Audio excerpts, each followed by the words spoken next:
Hello প্রিয় ছাত্রছাত্রীরা, আশা করব যে তোমরা সবাই প্রত্যেকেই খুব ভালো রয়েছো।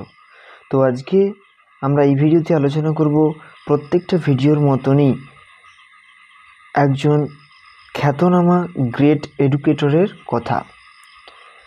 আর যেহেতু আমাদের চ্যাপ্টারটাই রয়েছে কি great educators and their contribution in education, তো সেই নিরিখে আমরা আজ আলোচনা করব। তো আমাদের আলোচনা চলছে কি দ্বাদশ শ্রেণী semester 3 education group A unit 2 sub unit C, অর্থাৎ আজকে আমরা সাব ইউনিট সি নিয়ে আলোচনা করব। সাব ইউনিট সি যে রয়েছে, দেখো মহাত্মা গান্ধীর কথা রয়েছে।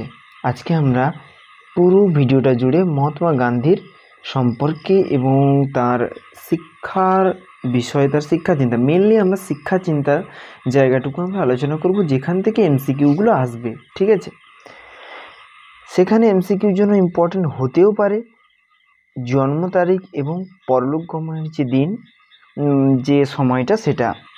তো সে কারণে আমরা ওটা জেনে নেব। মহাত্মা গান্ধী জন্মগ্রহণ করেছিলেন 1879 সালের 2রা অক্টোবর এবং পরলোক যাত্রা করেন, অর্থাৎ পরলোক গমন করেন বা ইহলোক থেকে পরলোকে চলে যান 1948 সালের 30শে জানুয়ারি। তো এরপরেই আমরা আলোচনা করব তার শিক্ষা চিন্তা। তাহলে এগুলো সবই কি শিক্ষা চিন্তা।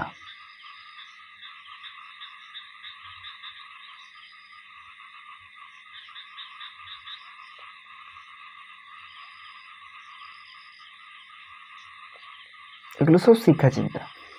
প্রথমে দেখবো তার জীবন দর্শন। গান্ধীজির রাজনৈতিক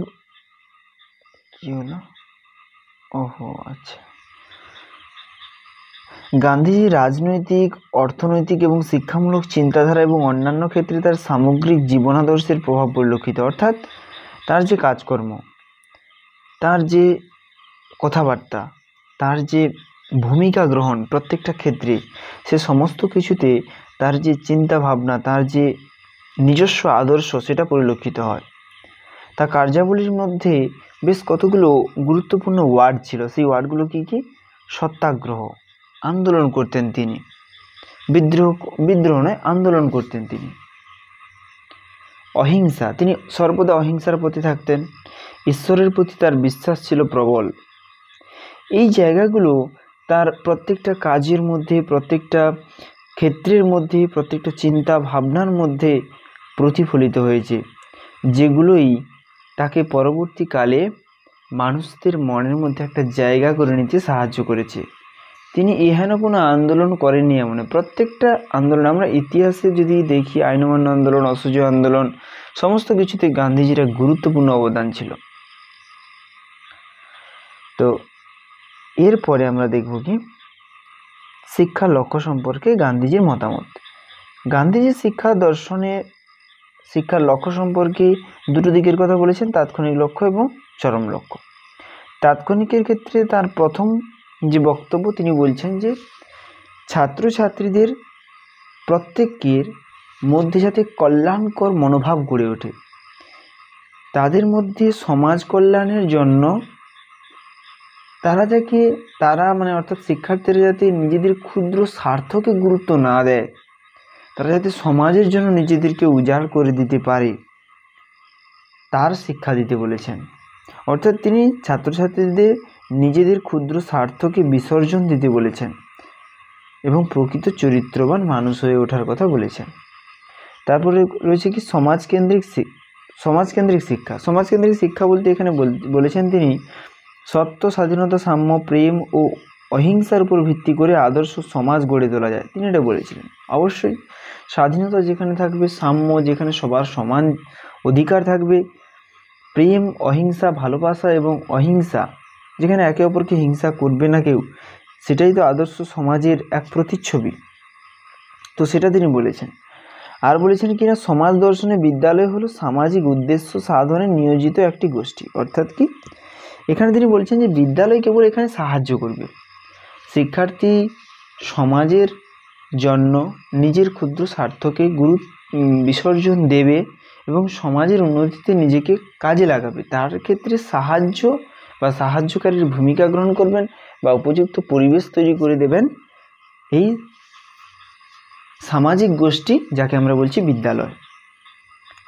আসলে বিদ্যালয় হচ্ছে একটা ক্ষুদ্র সামাজিক সংস্করণ। বৃহত্তর সমাজ গঠনে বিদ্যালয়ের ভূমিকা কিন্তু খুব গুরুত্বপূর্ণ। অর্থাৎ তিনি বলতে চাইছেন যে বিদ্যালয়কে সমাজকেন্দ্রিক ভাবনা গড়ে তোলার জন্য গুরুত্বপূর্ণ ভূমিকা গ্রহণ করতে হবে। এরপরে রয়েছে কি স্বাবলম্বন। স্বাবলম্বন মানে নিজের উপর নির্ভর করা। গান্ধীজি এই জন্য শ্রমের প্রতি মর্যাদা দিয়ে শিক্ষাদানের কথা বলেছেন। তিনি বলেছেন যে শিক্ষা এবং জীবনের মধ্যে সেতু বন্ধন থাকবে। শিক্ষা এবং জীবন হবে সেতু।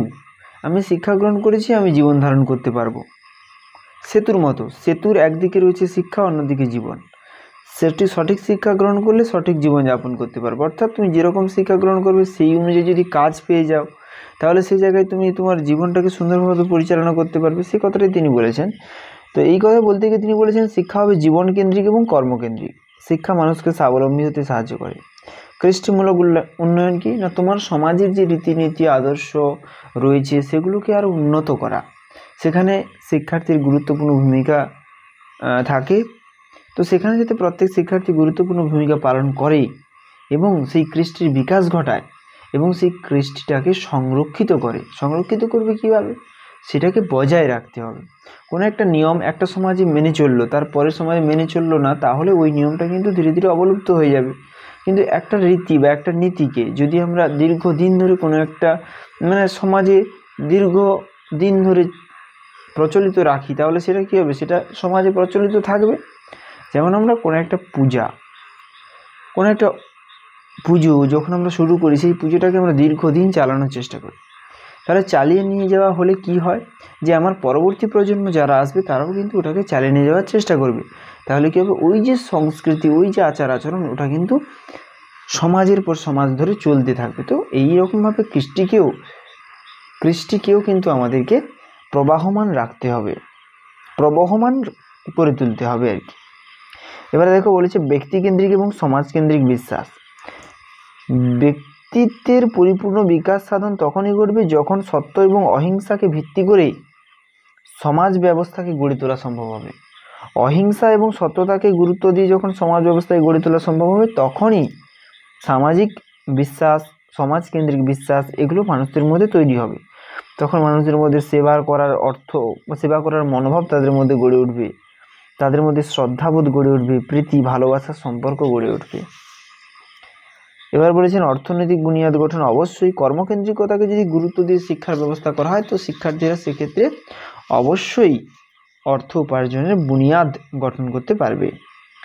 তাহলে এটা কিন্তু আপাত লক্ষ্য গেল। এবারে চরম লক্ষ্য কি, তিনি বলেছেন যে শিক্ষার চরম লক্ষ্য হলো ব্যক্তিত্বের আধ্যাত্মিক শক্তির পরিপূর্ণ বিকাশ। নিজেকে চেনা, আত্মোপলব্ধি, নিজেকে জানা, সেটার কথা বলেছেন। শিক্ষার চরম লক্ষ্য হচ্ছে ব্যক্তির অন্তর্নিহিত দৈহিক, মানসিক এবং আধ্যাত্মিক সকল প্রকার সত্তার পরিপূর্ণ বিকাশ।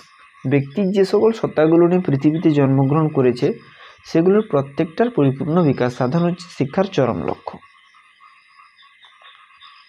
এরপর দেখো শিক্ষার পাঠ্যক্রমের মধ্যে তিনি যে সকল বিষয়গুলোকে গুরুত্ব দিয়েছেন, তার মধ্যে প্রথমে রয়েছে হস্তশিল্প। এই কথাটার মাধ্যমে তোমরা সকলেই একটা জিনিস বুঝতে পারছো নিশ্চয়ই, যে হস্তশিল্প মানে হাতের কাজ। হাতের কাজের মাধ্যমে সেখানে হচ্ছে কি কি রয়েছে দেখো, সুতো কাটা, তাঁত বোনা, কৃষিকাজ, কাগজের কাজ, তারপরে আরও অন্যান্য অনেক কাজ রয়েছে। গ্রামীণ অর্থনীতির উন্নয়ন তবেই সম্ভব। ছাত্রছাত্রীরা যদি হস্তশিল্পে পারদর্শী হয়, তাহলে তারা পরবর্তীকালে হস্তশিল্পটাকে জীবিকা হিসেবে নির্বাচন করবে। তো সেক্ষেত্রে তারা নিজেদের যে অর্থনীতিটা, সেটাকে সচ্ছল করতে পারবে। তো এই জায়গাটাকেই তিনি ইন্ডিকেট করেছেন আর কি। তিনি বলছেন যে কি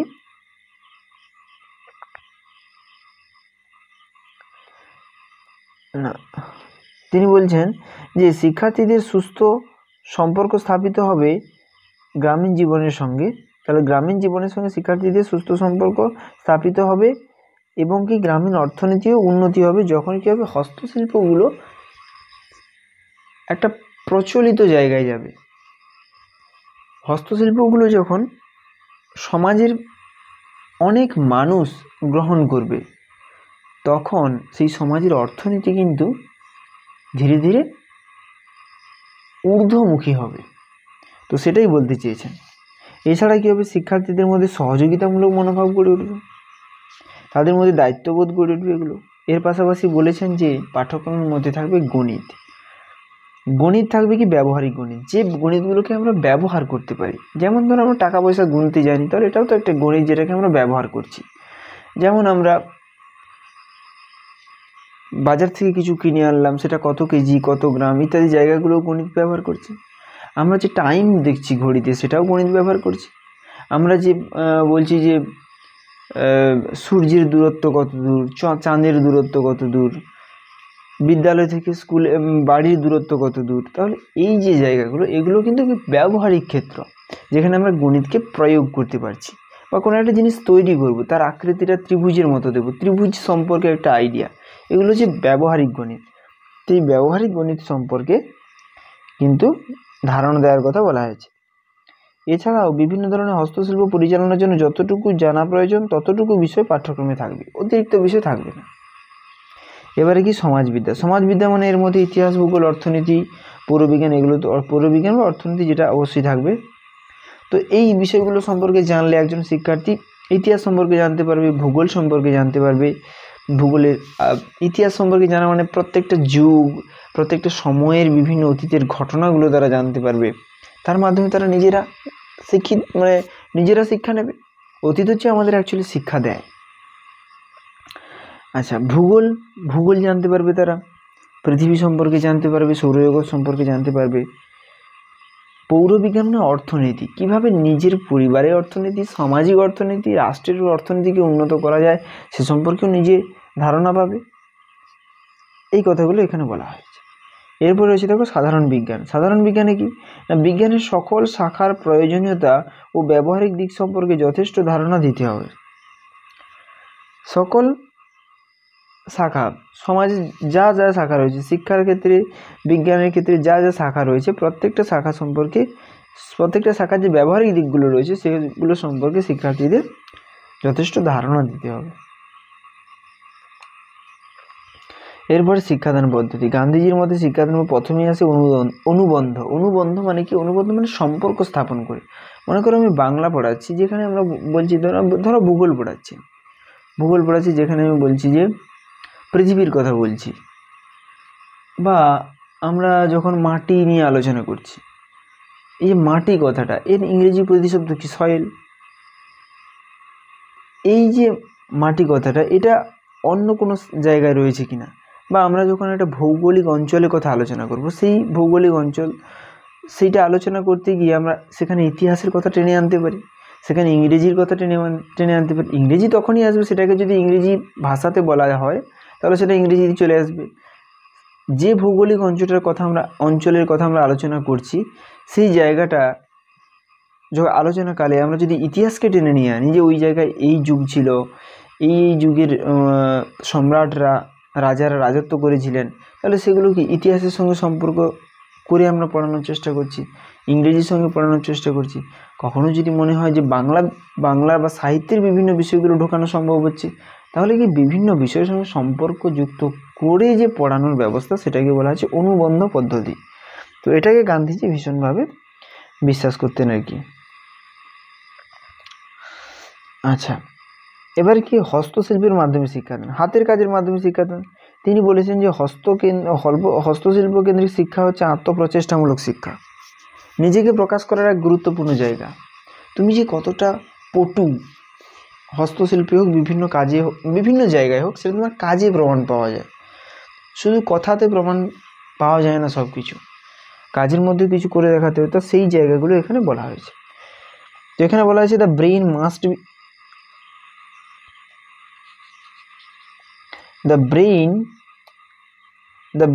must be taught through hand. বলছে কি, হাতের মাধ্যমে ব্রেন হচ্ছে কি করবে, শিক্ষা পাবে আর কি। বলছে যে the brain must be taught through hand, হাতের মাধ্যমে ব্রেন শিক্ষা পাবে, অর্থাৎ নিজেকে প্রকাশ করার যে একটা জায়গা, সেটা ছাত্রছাত্রীরা তৈরি করতে পারবে, সেই জায়গাটার কথা বলা হয়েছে।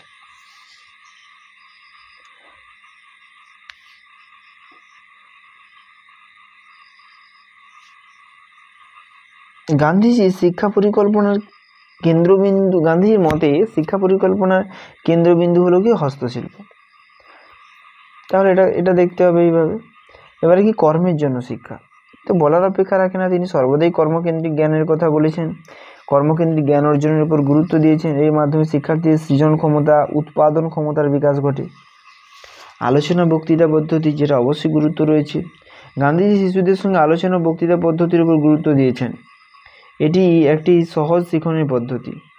প্রশ্নোত্তর পদ্ধতি, তিনি শিক্ষার্থীদের সক্রিয় শিক্ষাদানের জন্য প্রশ্নোত্তর পদ্ধতির উপর বিশেষ গুরুত্ব প্রদান করেছেন। এই প্রশ্নোত্তর যে পদ্ধতি, এই পদ্ধতির আবিষ্কারককে সক্রেটিস। ঠিক আছে, তো চলো পরে রয়েছে দেখো শৃঙ্খলা। শৃঙ্খলা বা ডিসিপ্লিন একটা খুব গুরুত্বপূর্ণ জায়গা।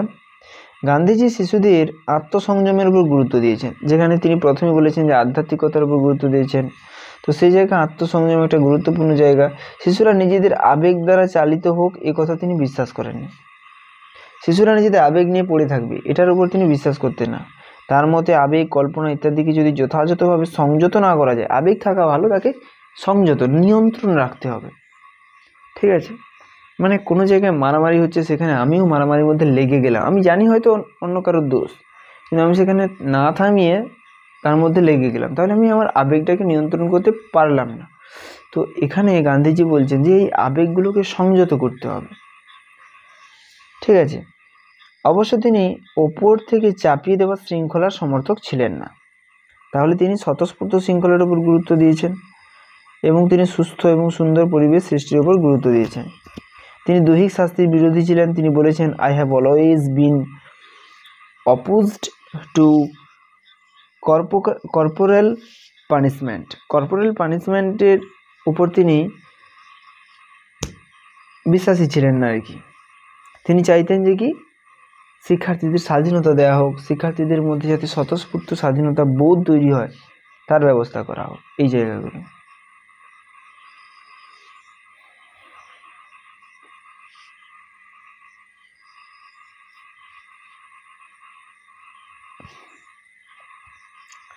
এরপরে দেখো কি রয়েছে, শৃঙ্খলা।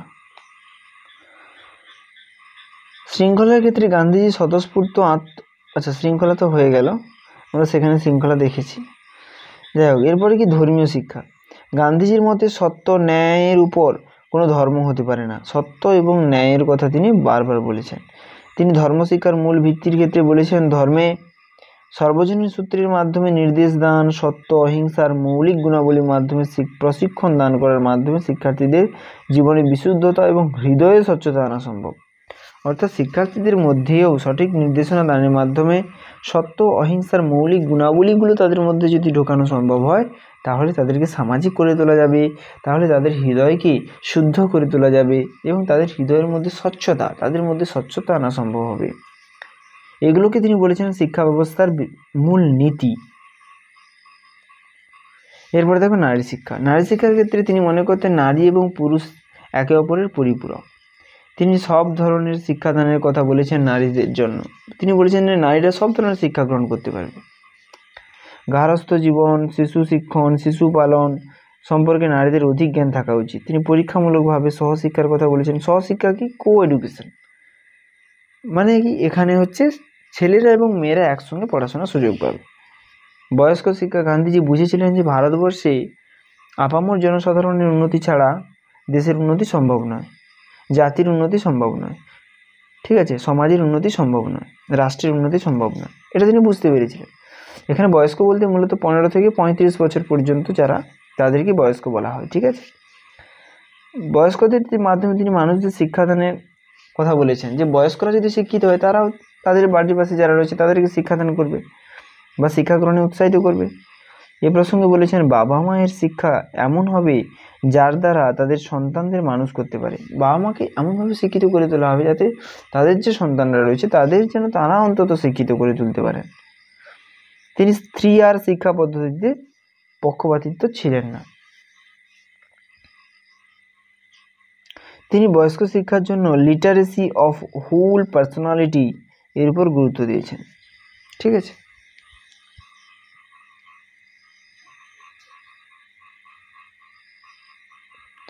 আচ্ছা, এরপরে কি ওয়ার্ধা পরিকল্পনা, এটা একটা গুরুত্বপূর্ণ জায়গা, এখান থেকে এমসিকিউ হয়। ওয়ার্ধা পরিকল্পনা যেটাকে আমরা বলি বুনিয়াদী শিক্ষা নামে পরিচিত, যেটা 1937 সালে যেটা হচ্ছে নৈতালিম শিক্ষা নামেও পরিচিত।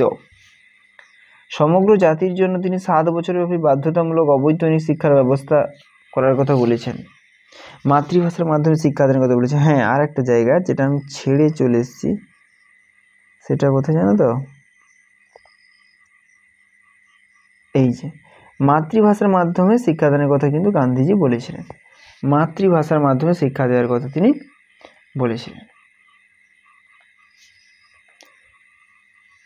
এরপর দেখো, অবৈতনিক শিক্ষায় শিক্ষার্থীদেরকে প্রথম থেকে শেষ পর্যন্ত একটাই হাতের কাজ শেখানো হবে। অবৈতনিক শিক্ষার ক্ষেত্রে পরিবেশের দিকে লক্ষ্য রেখে একটি শিক্ষাকে কেন্দ্ররূপে গ্রহণ করা হয়। বলছে কি, যে শিক্ষাটা শিক্ষার্থী দেওয়া হবে তার মাধ্যমে সেই শিক্ষার্থী যেন নিজে স্বাবলম্বী হতে পারে। আমি একটা কাজ শিখলাম, সেই কাজটা এমনভাবে শিখলাম সেখান থেকে যেন আমি অর্থ উপার্জন করতে পারি। এই জন্য তিনি বলেছেন যে শিক্ষাটা শিক্ষার্থী দেওয়া হবে সেটাকেই কেন্দ্ররূপে গ্রহণ করতে হবে আর কি। ঠিক আছে, অন্য সব বিষয় এই কেন্দ্রীয় শিল্পের সঙ্গে যুক্ত করে পড়ানো হবে অনুবন্ধ পদ্ধতির মাধ্যমে। ধীরে ধীরে এই শিক্ষায় ব্যয় এই শিক্ষা থেকেই উঠে আসবে। এই শিক্ষার জন্য যে টাকাটা ব্যয় হচ্ছে সেটা এই শিক্ষা থেকে উঠে আসবে। অর্থাৎ মনে করো আমি যদি চরকা থেকে সুতো তৈরি করি, তাহলে সেই সুতো থেকে কী হবে, কাপড় তৈরি হবে, সেখান থেকে কাপড় বিক্রির মাধ্যমে যে অর্থ পাবো তার মাধ্যমে দেখা যাবে যে আমার যান্ত্রিক খরচ বা অন্যান্য আনুষাঙ্গিক যে খরচগুলো রয়েছে সেগুলো চলে আসছে। সেটার কথাই গান্ধীজি বলেছেন।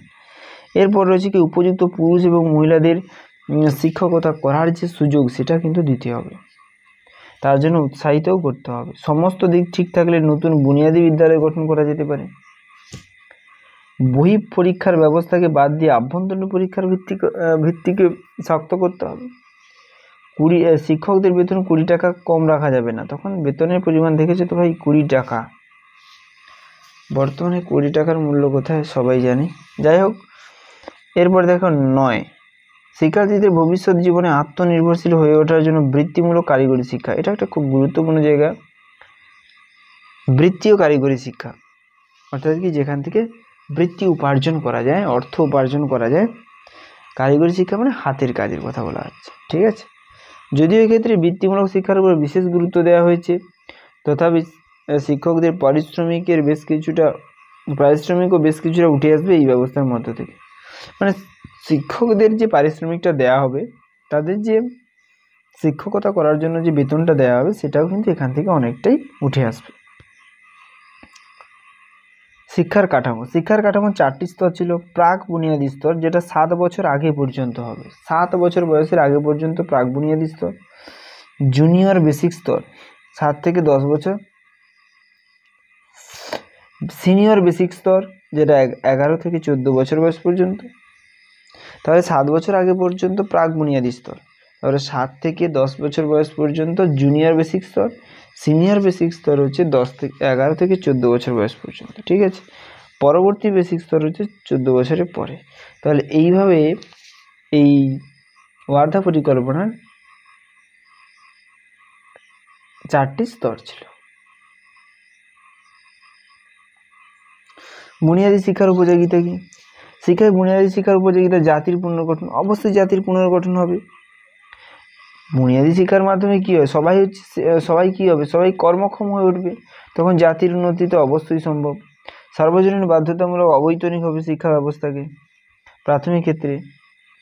অর্থনৈতিক উন্নতি ঘটবে, সে পরিবারের উন্নতি হবে, তার মাধ্যমে সমাজ রাষ্ট্র উন্নত হবে।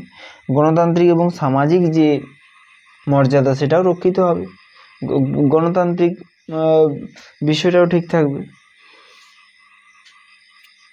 এরপরে কি, শিক্ষিত এবং অশিক্ষিতদের মধ্যে বিভেদ দূর হবে। যারা শিক্ষিত তারা অশিক্ষিতদের মানিয়ে নিতে শিখবে এবং তাদেরকেও শিক্ষিত করার জন্য উৎসাহিত করবে। তার ফলে কী হবে, উভয়ের মধ্যে যে একটা ব্যবধান, একটা যে মালিন্যের যে একটা সমস্যা, তো সেটা কিন্তু দূর হবে। তাদের মধ্যে যে মনোমালিন্য সেটা কিন্তু দূর হবে। আর কি, মনোবিজ্ঞানসম্মত এই যে শিক্ষাটা, এটা কিন্তু মনোবিজ্ঞানসম্মত। এই পরিকল্পনা মনোবিজ্ঞানসম্মত, এটা সক্রিয়তার নীতির উপর ভিত্তি করে গড়ে উঠেছে, যা সম্পূর্ণভাবে আধুনিক। এবার গান্ধীজির গুরুত্বপূর্ণ রচনাবলীগুলো একটু দেখে নেবে, যে an autobiography, true education, towards in education 1937, হ্যাঁ এখানে সালগুলো দেওয়া আছে, একটু দেখে নেবে। বেসিক এডুকেশান দেখো কবে, 1909, হিন্দ স্বরাজ অর ইন্ডিয়ান হোম রুল, হ্যাঁ এরপরে রয়েছে দেখো রামানামা, ঠিক আছে। তারপরে ইম্পর্টেন্ট মধ্যে ইন্ডিয়া অফ মাই ড্রিমস, ঠিক আছে। ট্রুথ ইজ গড, বা এটা থাকতে পারে যে পঞ্চায়েত রাজ থাকতে পারে, আবার ক্যারেক্টার অ্যান্ড নেশন বিল্ডিং, এগুলো থাকতে পারে। গান্ধীজি 1891 খ্রিস্টাব্দে গ্রিন প্যাম্পলেট পুরস্কার পেয়ে আন্তর্জাতিক স্বীকৃতি লাভ করেছেন।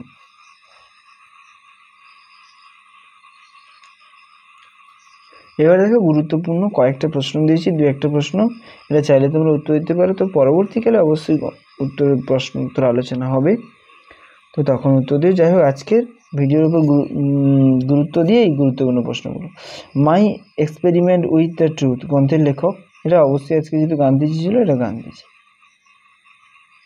গান্ধীজির জীবন দর্শনে যে বৈশিষ্ট্য দেখা যায়, অহিংসা, শৃঙ্খলা, দারিদ্র্যের বিরুদ্ধে সংগ্রাম, কোনোটাই না। অহিংসা হবে অবভিয়াসলি। কাজের মাধ্যমে শিক্ষা, এই নীতি গান্ধীজি গ্রহণ করায় শিক্ষার্থীরা কি হয়েছিল? আত্মসচেতন, আত্মকেন্দ্রিক, আত্মবিশ্বাসী, স্বার্থপর।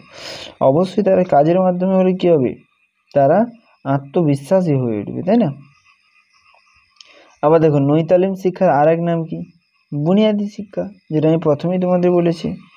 অনুবন্ধ প্রণালী শিক্ষা পদ্ধতি প্রয়োগ করেছিলেন কি? অনুবন্ধ পদ্ধতি গান্ধীজি। ঠিক আছে, তাহলে এগুলো মোটামুটি আজকের প্রশ্ন। এবার দেখি কি আছে না। আজকের ভিডিওটা তোমাদের এই পর্যন্ত। সবাই ভালো থেকো, সুস্থ থেকো। পরবর্তী ভিডিওতে আমরা পরবর্তী যে গ্রেট এডুকেটর রয়েছে তার বিষয়ে আলোচনা করব। তো পরবর্তী ভিডিওতে দেখা হচ্ছে, ততক্ষণ পর্যন্ত সুস্থ থেকো, ভালো থেকো। জয় হিন্দ, জয় ভারত।